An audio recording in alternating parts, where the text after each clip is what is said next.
2026 উচ্চ মাধ্যমিকে পরীক্ষার উত্তরপত্রে সই করবেন পরীক্ষক। সিদ্ধান্ত উচ্চ মাধ্যমিক শিক্ষা সংসদের। আগে উত্তরপত্রের প্রথম পাতার উপরের দিকে সই করতেন পরীক্ষক এবং সেই সঙ্গে দ্বিতীয় সই করবেন পরীক্ষক। শুভঙ্কর মণ্ডল রয়েছে। শুভঙ্কর, কি আপডেট রয়েছে?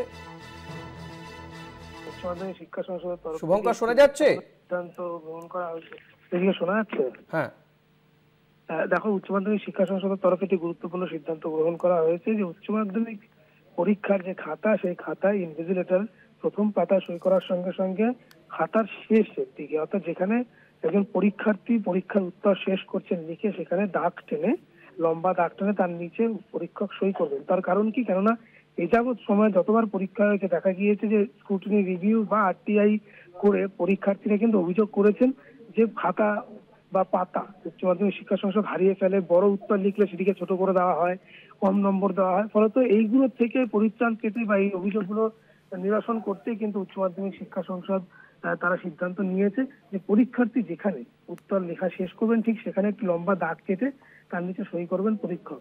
এতে কি সমাধান হবে? এতে ওই যে অভিযোগগুলো করছিলেন তারা, সেটা সমাধান হবে এবং তার পরবর্তীতে পরীক্ষার্থী কিন্তু নতুন করে সই হয়ে গেলে ইনভিজিলেটরে, তারপরে কিন্তু আর কোনো উত্তর সে লিখতে পারবে না। অর্থাৎ সেই যে দাবিগুলো করছে তার যে যৌক্তিকতা আছে বা নেই সেটি পরবর্তীতে প্রমাণিত হয়ে যাবে যখন ওই খাতা দেখা হবে।